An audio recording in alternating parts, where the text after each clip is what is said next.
Hello Hi, there. darling. How you doing? Can you So hear us? I can.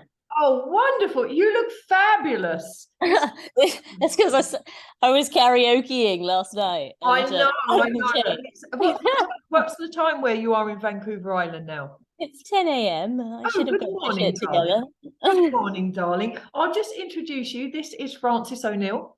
He's Hi, like the Fran. right-hand man at Unified Artists for Freedom. I'm just going to say that we support and unify artists within the freedom movement, those who have walked through the fire and stood up and used their platforms and creativity to stand up and against the ongoing tyranny, censorship, and propaganda of our times. My darling, will you tell us a little bit about yourself for the Yeah. viewers and let us know what it was like for you in 2020 onwards. Yeah. So my name's Bryony Dixon. I am the artistic managing producer of Pacific Coast Stage Company. We present the Nanaimo Fringe Festival each year, and among other projects. I in 2020 is when I got that job, when I started doing the Fringe. And everything kind of obviously shut down. It was an interesting time to try and do live performance events. As a smaller organization, we're definitely very small, but we could pivot and do things differently quite easily. And I'll say that I was very much indoctrinated into the culture I see around me. But you know, having in my intuition just kind of hinting at me that it was a weird.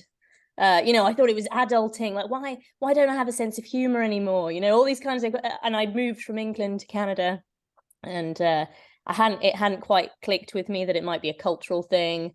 Like why it was this like sense of tiptoeing around one another when you talk about censorship, you know, like it's a self-censorship all around me that I see. And so anyway, 2020 kind of came. I was following along with everyone else, and then obviously in Canada we had the big truck protest. I did meet somebody that started talking to me this way about Agenda 21 and stuff like that. And I'm on the other side at that point, and I'm kind of pushing back a little, like why would people do that? And then I realized, like, I've been the person arguing that there's too many people on the planet and that we're overpopulated. I'm like, I found myself doing the conditioning, right? Like I know I've done it. And I now look around me at everyone else doing it, and it's like, whoa, I can. It's very interesting. But there's so many ways to undermine a kind of subvert the arguments because everything seems so contradictory. So I'm like, everyone in Canada, they want to decolonize, which is beautiful, and that's ultimately where I come from with my artistic or political kind of ideas. But all I see is this kind, and I know a lot of immigrants, a lot of newcomers here, and not all of them have this worldview. Some of them do come from more traditional backgrounds, and I just noticed that what we're doing is actually re-educating. We're telling them this is not the right way to think. This is how you think, right? And I feel like that's totally imperial by nature, and everything we're supposed to be doing is not that, and yet it seems to be everything. So all these questions are coming to me, and I just think art is the only way right now that we can really get through it. But I look at everyone's getting paid to toe the line, it's so establishment, and that's why Fringe is so important. But I'm definitely up against some different theatrical perspectives that are much more rigid, or they think they're being radical, they think they're pushing boundaries, right? Or challenging the system.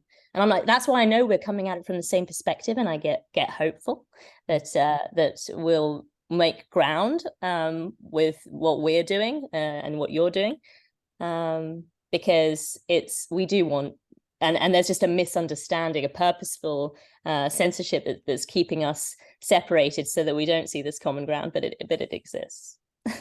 Sorry, I rambled. No, it's fantastic. Hi, Bryony. When you mentioned the self-censorship before 2020, how did that sort of manifest? What sort of things did you find yourself not saying, or feeling scared to say, or wary of saying?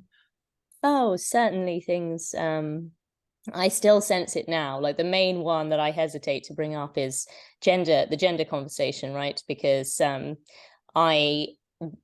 that's another interesting thing. Like I wasn't educated in Canada, but obviously when I went to university, I went to Queen Mary in London, and it was a very much this kind of postmodernist, everything being deconstructed, or that kind of education, which is what the North American kind of political sphere talks about.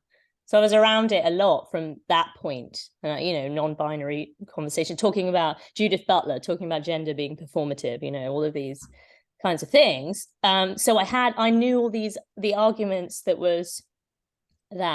people have in their brain, right, where they're then not questioning the rest of it. Yeah, but I think I knew in myself that kind of brushed up against my feminism in a bad way. And yeah, but you just look around you at the backlash that people receive for that, right? The cancel culture is so effective for this to drive this self-censorship. You know, but there's so many arguments for it, and I honestly think that this is where you think that what the metasphere is somehow reflective of real public opinion, and I don't think it is. When you actually then talk to people in real life, and you bring these things up, it's totally fine. No one's attacking anyone, and it's very everyone can be quite reasonable, but we're too concerned by what we see online. What were the different, can you clarify what you were saying about the new immigrants to Canada now? What sort of ideas do they have that's different to yours, or to what you were saying before? Can you clarify that on this, please? I don't know, just interesting. Like I live with a settled Syrian refugee, and his perspective is very interesting. He's definitely part of my awakening as well, you know, just coming from that war. And you know, his perspective on you know, he's a gay guy, and he gets to Canada, and the first thing they want to do is introduce him to the LGBTQ community, and he's kind of like, I don't want to be pigeonholed into any like group, because that is, you know, he's watched that tear his country apart in a different context, but he saw it here. And so, you know, so you'd expect that he would want to engage with that group. And so it's just a really, and I actually got him to MC. He's not a performer. He was a doctor, a trained, he does cancers. Is that oncology? Oncologist? Yeah. Yeah, anyway, in Syria, and now in Canada, it's very interesting. Like an internationally trained doctor can't be recognized as a doctor in the middle of a pandemic. You know, there's all these kind of very interesting things happening. But he got on stage and he kind of emceed my preview night, and he just kind of brought up these things, you know, like, I don't care about you saying Merry Christmas, you know, all the things that Canadians think we care about. And the fact that you're invited to be whoever you want here, but you can't think however you want, right?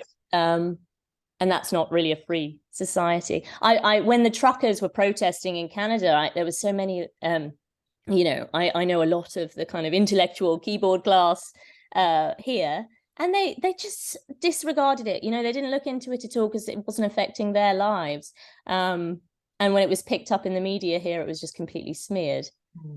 It's very strange living here and realizing it's just a non-stop propaganda machine, right? But I write grants to the government. I know how the media is funding itself here, and so you can't ignore that. Like, I never thought I'd appreciate the Daily Mail, but I now.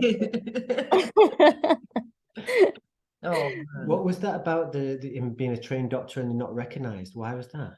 I don't know. You'd think in a pandemic they need more doctors. They would fast track it in some way. They don't. There is no incentive. I think doctors can easily be replaced with machines and testing and things, right? So there's no real drive to. We need nurses. We need empathy, because robots can't do that. But doctors are pretty robotic, aren't they? They're not. They're not known for the good empathy. So what how did your life change before and after March 2020? What was happening before, and then how did this whole narrative affect you? Oh, really? Quite personally, quite a lot. My husband at the time, like I'm now divorced, I think that's definitely contributed to it, the pandemic sitch. My husband worked in the Middle East in the oil industry. And so, yeah, he just obviously got stuck there. Or he didn't get stuck. He could have come back, but, you know, didn't want to give up the career and whatnot. But so, yeah, we had to pivot. And I had children here, you know, we're locking down, and my stepson, I'll get too deep into personal things in the podcast, but like, you know, I have stepchildren as well, and then the school's closed, and watching, you know, they couldn't even go to the skate park, throwing sand on the skate park, like absolutely Insanity. Crazy. And I was one of those people putting my heart in the window, you know. That's what I mean. I was totally towing the line. And again, I look around and I see how many people were like me that have flipped to this, and it's a very understanding side to be on, right? Because you know that how easy it was to be buying into it. So it's actually quite a welcoming. Whereas if you try to move, no one's moving back the other way, right? Like, this is the enlightened side. I do honestly believe that. And the other side, people just get very angry. So it's because it's challenging you in these conditioned beliefs, and yeah, it's very. But you've got to keep pushing. You've got to keep talking. And what's it like there now on the ground, like for you at the moment in Vancouver Island?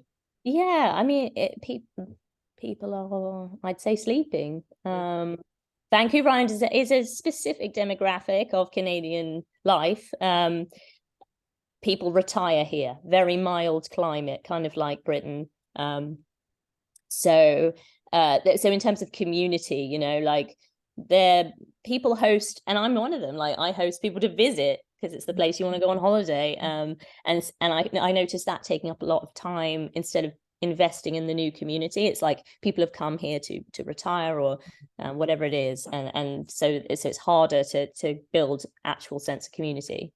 But you know, it's one of the most fertile, rich places to exist. When we talk about I'm very interested in food security, and some of the it's an island, so a lot of it's been taken, it's all based on shipping now, but we could easily sustain ourselves on this island. And I think I'm trying to bring artists and farmers together. That's kind of the move I'm making, because I'm like, how can artists contribute to parallel systems, you know, or like doing something differently? And I think we're letting this intergenerational knowledge be lost, and it'll inevitably have to be replaced by some sort of technocratic solution, which is not the right one, right? And when we're talking about sustainability, and I'm like, actually, you know, obviously there's a deep rich indigenous cultures here, and it's all, you know, I'm like, if we actually want to we should be getting back to something like that, right? That's why those cultures are so threatening to the establishment, because they're self-sufficient. They can hunt and gather what they need. They don't need the government, right? Like, it's why it needed to be crushed. And I noticed, you know, there's some great awake indigenous friends that I've got here that talk about this, you know, with their culture being the test subject, and now it's being rolled out for everyone else, right? Making us reliant, which breeds compliance, right? Yeah.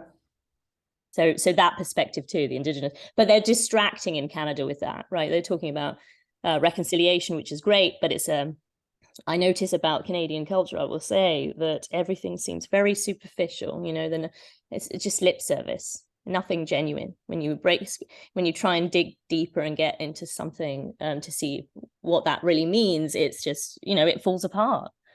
Everything contradicts one another. They talk about decolonizing, but they don't recognize their own imperial behaviors. It's weird.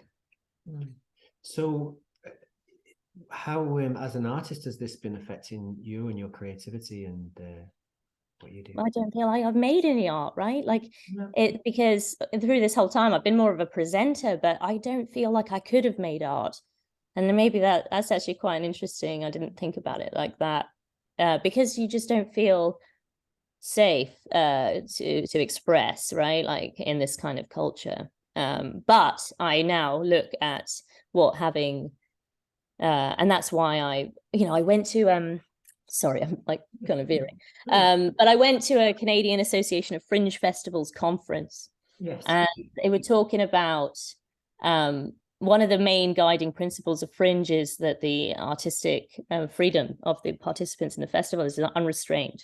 The presenters have no control over it.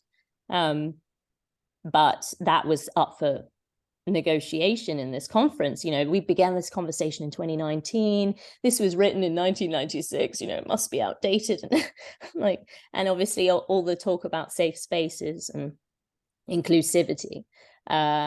And I found myself quite a lonely counter voice in this conversation that because I think people are scared. The producers are just scared. They don't want to deal with the cancel culture that comes with having that show that might criticize Islam, but it was criticizing all religions. Yeah. So but that was the example they gave. And I'm just like, I'm on the side of thinking that, the show, if it's a bad joke, it will fall flat. No one will buy tickets. Fringes, artists get 100% of their ticket sales. So then it affects their revenue. So that's the learning curve that they go through, testing out the material, pushing boundaries, taking risks. We can't stop being gatekeepers. The whole point, I love this job, is that we're not cultural gatekeepers. And anyone could be involved. That's true inclusivity. And Fringe is a great place to have a bit of everything. Like, you can appeal to the traditional worldview, you can have the queer performance art over here, you can do it, and then you just communicate ahead of time what is going to be the content of the show. Audiences show up. If they're pissed off, they're pissed off. Yeah. Right. But that's not the move that the Fringe movement seems to be. It's just moving more and more establishment. I'm like, if you want to put on that kind of theatre, if you want to curate, you can run any theatre company, do any other theatre, right? It's Cool. When you said you were at the conference there and you were a counter voice, how many people would you say are at the conference with you where you're this lone voice? There's about 50 people there, I'd say. There were, it's interesting, there's a rural cosmopolitan divide. The rural communities were much more receptive to what I was saying.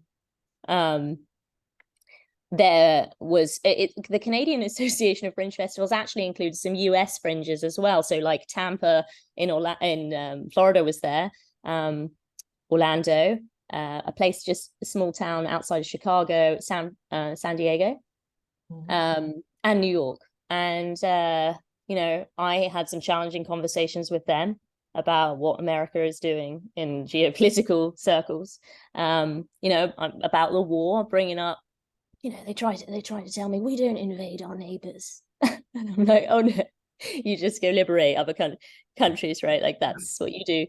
And it was so obvious that they hadn't had someone just challenge their total, just it's and I had lots of people. And we had the debrief in the end, the circle we go around. And I think because I have actually been doing work on, there was a little side bit about decolonizing and inviting more Indigenous people into your organization. And I'm lucky, like I live in a small town, so it's quite easy to build those relationships authentically. But Toronto, it's very much like, I've got to get this consultant to come in and talk, and I'm like, well, this is why it's all it's corporate bullshit. We do the land acknowledgement. And I feel like it's important, but it's become this corporate signal, like virtue signal, right? And I'm sorry, I'm going off, but so I had established myself of talking about what a Coast Salish protocol is, which is actually telling people, you greet one another and you say, I am so-and-so, I am the daughter of this is my father, my mother, my grandparents. You go back your lineage and you talk about the people and the places that are really significant in your life. So now my protocol, the way I acknowledge that I'm on Nanaimo territory, is that I talk about my English heritage. Yes. And I'll talk about, and also from a perspective of, say, my family's from Dover.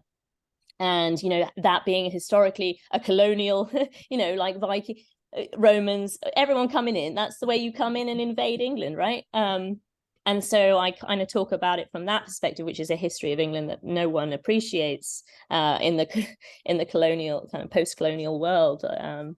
So yeah, anyway, so I talk about those things, and so I'm sharing this at the conference, and so I'm establishing myself as authentically doing the work. And then I'm also challenging these indoctrinated beliefs, so I actually thought it was good. I was able to establish that about myself, and that I want to come at it authentically. I feel like what we're being told is actually totally hypocritical in lots of ways, and there's a way to do it better. And genuine inclusivity, which might mean you allow space for challenging beliefs on all sides. Anyway, so I had a few people come up to me afterwards and just say, I appreciate your vulnerability of doing that. I brought up Dave Chappelle. I brought up people, and there was a black guy, there was a Jewish guy. I'm like having these conversations about the Kyrie thing, like whose oppression is more important, right? This is where we're at, that kind of crux of the problem. We're starting to see those things play out. Like, why can't this guy look into his heritage and not have to make face this punishment? And just really interesting conversations, but it was hard. It was very hard. Yeah. What was the kind of reaction like one-on-one when you said that, when you had those conversations at the conference? Well, we'd established it was good. We'd established safe space before, right? Like where we could be honest. So I dove into that and lent on that kind of thing that they had established for us all at the beginning. I had the conversation about gender with a non-binary presenter. And I dove straight in. I brought up, because it was interesting. Like there was an Indian lady there who does a multicultural fringe festival. And so they were talking, that's what the interesting thing is about inclusivity, right? Like you want to welcome everybody, but her community is more traditional. But her perspective was, there's lots of trans people in Indian culture and it's fine. So we should talk about that. And, but we got into in Canada, you can identify as a woman to get into a female prison. And I brought up things like this, these are issues that are, no one's representing the female inmates, right? And the non-binary person I'm having the conversation with, statistically, trans prisoners are at risk of violence, which I appreciate. But of course, I'm not talking about genuine trans people. I'm talking about the fact that you're opening up to exploitation by anyone saying that in order to get into a lower security prison. I respect, and I had been able to establish that I do respect that lots of cultures have traditionally had people that are spiritually connected to both sexes, but we are undoubtedly in a new phase where we're recognized somehow. Saying that biological sex is not a thing anymore, and I'm watching that play out. And I don't have daughters, I have sons, and I'm worried about the way masculinity is represented in the world too right now. But there's a lot of things there, and that's the one I feel most self-censorship over. Talking about my own female issue, it's just very strange. Yeah. Oh my darling. What's it like in Canada at the moment with regards to the masks and the vaccines? Is that still at the forefront of people's consciousness, or has it slipped back? No, it is very much. I think people are, well, that's why I say Vancouver Island is a specific demographic. So lots of people here will be masked because they're older, right? Retired folk. They're totally bought into the propaganda machine. But equally, Canada had this trucker movement. So there's definitely awake people, right? Like the province next to me is Alberta, and it's the more conservative province. It's the kind of oil industry. And there seems, and rural, right, like farming, Saskatchewan as well, like the prairies, right, this is the rural communities, and they're not buying it. They're more independent, and so where I am is very much in a bubble, I'd say, and especially because that's why I'm more concerned about how the climate narrative is being played out, because that is what everyone would get on board here. Like, I've met people in Nanaimo that told me they want a totalitarian regime for climate change to resolve the climate change issue. We've had freedom for too long, and we've exploited, you know. And I'm like, that's all very well, but you're talking about the richest people and corporations, and that's where I don't get it. Like, obviously I'm familiar with a time where left-wing politics in England was a working class politic, right? And that's not the case anymore, and it's not the case here. But that's my angle. It's you know,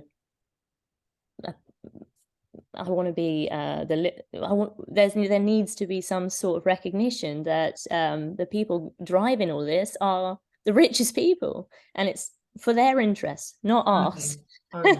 Yeah, and they're not applying the rules to themselves a lot of the time. No, you've also worked, I saw that you'd worked in Manchester and Edinburgh and Oxford and places around England. So have you got contacts there? Are you familiar with what their views on this? The other Fringe Festival. Yeah, no, I haven't got contacts in England. Like, I know artists working. I am public about the way what I'm thinking. Yeah. I haven't had any artists in England kind of say anything. I'm not sure where they're at with it, to be honest. Well, because they went through the same indoctrination camp I did. This is why we're reaching out to you guys, because it's like the silence of the artist is so deafening.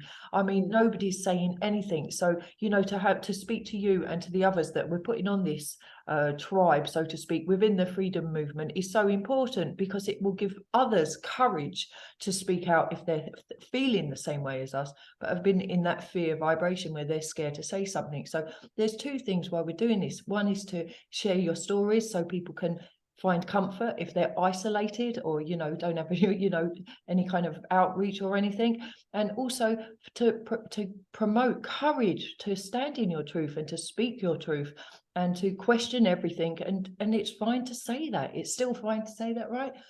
Barely. Barely. No, totally. And I'll tell you, I lost 2 board members through this, mainly because I'm pushing back on anti-racism as well, as a divide and conquer tactic that we shouldn't be wasting our time with. I think lots of people I know are nice people, and we're torturing ourselves with this shaming and hating ourselves for everything.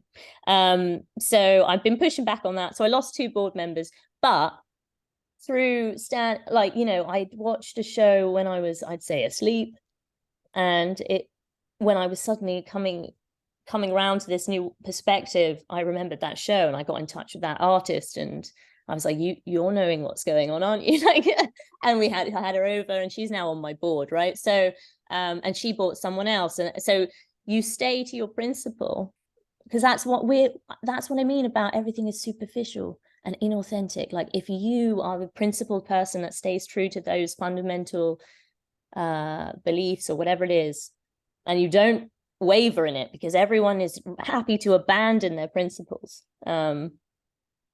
for popularity or whatever it is, I'm not sure. But people will find you. People gravitate towards that strength, and that's what your organization will hopefully achieve, right? More people. I was just going to say, what's 2023 got in store from you guys over in Vancouver? I'm trying to bring artists and farmers together. I want to share knowledge. I want to build skills. I also think I've been to some really great events here. That's the other side of Vancouver Island, right? You've got the kind of psychedelic community, real hippies that would have not wanted any vaccines. It's nothing to do with this. Like, they're real hippies.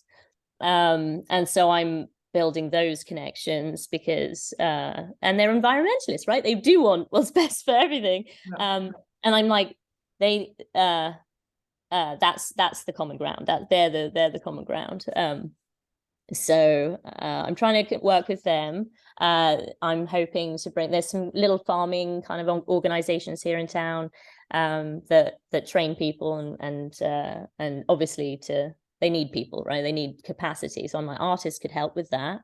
I feel like it would be a meditative practice, like a way to generate creative ideas, inspired by land, and maybe create some sort of aesthetic that is connected to the land here.